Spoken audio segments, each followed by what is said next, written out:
को सम्मान नहीं किया। अब भगवान शिव ने सम्मान इसलिए नहीं किया क्योंकि वो दामान है, पूजनीय थे। कायदे की बात तो ये थी कि दक्ष प्रजापति भले ही उनको इतना बड़ा पद मिला था, लेकिन दामान तो दामान थे, उनको जाकर के प्रणाम करना चाहिए था। लेकिन ये आशा करते हैं कि हम प्रजापति हैं और भरे दरबार में भगवान शिव ने हमारा अपमान किया है, जबकि भगवान शिव का लक्ष्य उद्देश्य को इनके अपमान करने का नहीं था।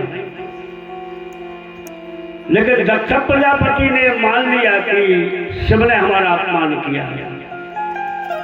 भगवान शिव ने अपमान करने के लिए, वो तो इसलिए कि हम पूज्य हैं, और दूसरी बात ये थी कि वो भगवान के भजन में थे, समाधिस्थ अवस्था में थे, नहीं मालूम कब आए क्या हुआ।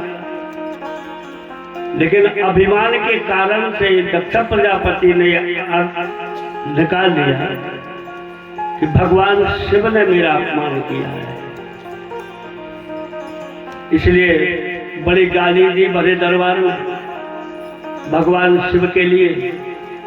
क्या बताएं, मैंने अपने पिता ब्रह्मा जी के कहने पर अपनी सुकुमार बेटी को इसके साथ में विवाह दिया, नहीं तो कहाँ ये था योग्य। ये शमशान में रहने वाला, भूत प्रेतों के साथ में रहने वाला, भीख मांग के खाने वाला, ऐसे के साथ कौन करता अपनी बेटी का विवाह।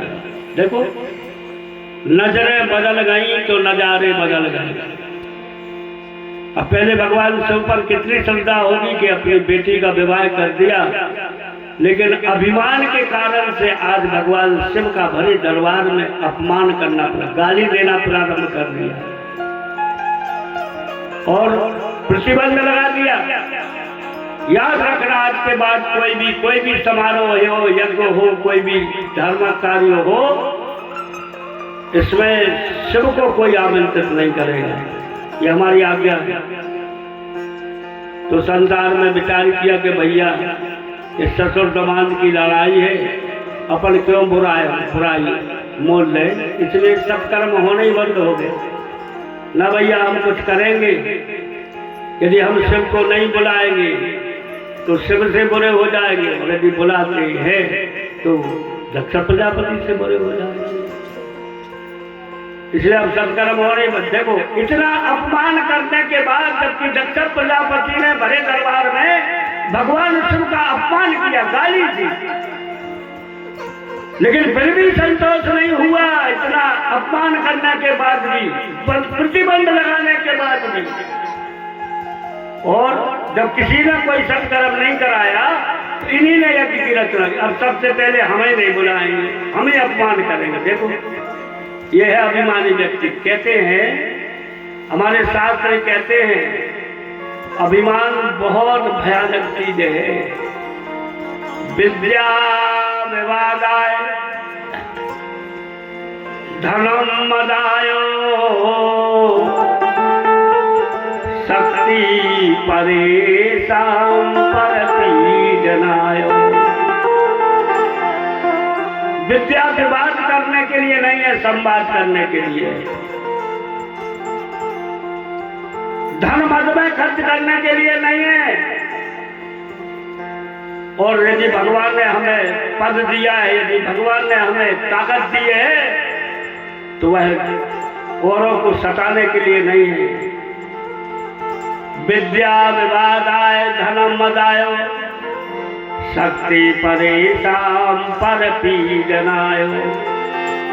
खलस साधो विपरीत वेता ज्ञानाय दानाय चरक्षराय। बोले, खल और साधु की पहचान क्या है? दुराचारी और सदाचारी की पहचान क्या है? बोले, ज्ञानी के पास में यदि ज्ञान आएगा तो उससे विवाद नहीं, संवाद करेगा, और क्या ज्ञान को मिटाने के लिए ज्ञान का सदुपयोग करेगा।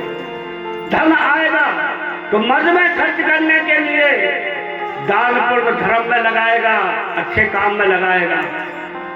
और यदि बल होगा, शक्ति होगी, पद होगा, तो वो किसी को सताने के लिए नहीं, बल्कि और के रक्षण करने के लिए है।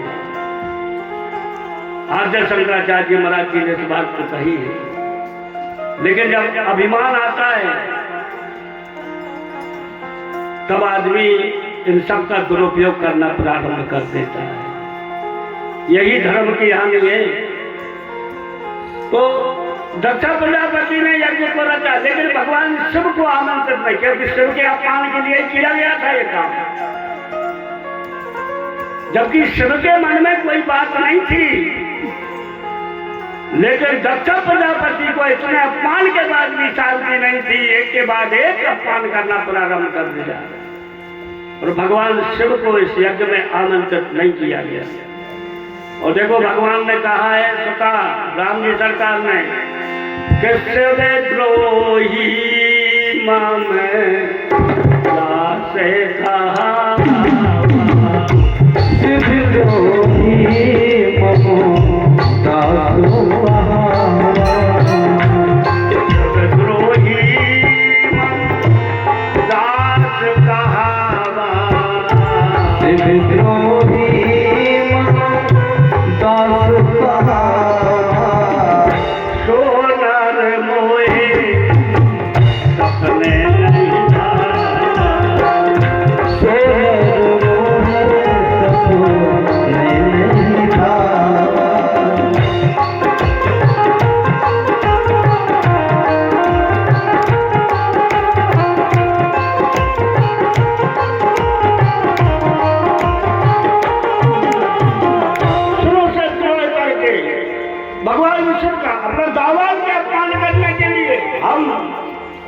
देखो ये है अभिमान, फिर भी नहीं मिटाया जाएगा। भगवान शिव के मन में कोई बात नहीं थी, लेकिन एक के बाद एक अपमान कर रहे थे।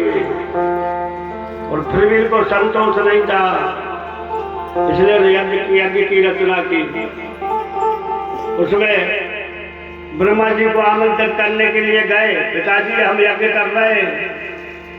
ब्रह्मा जी को मालूम था, बोले ये बताओ शिव जी को तुमने अपने दामाद को बोले नहीं, उन्हीं के विरोध में तो हम काम कर रहे हैं। तो बोले भैया ऐसे यज्ञ में हम नहीं आएंगे।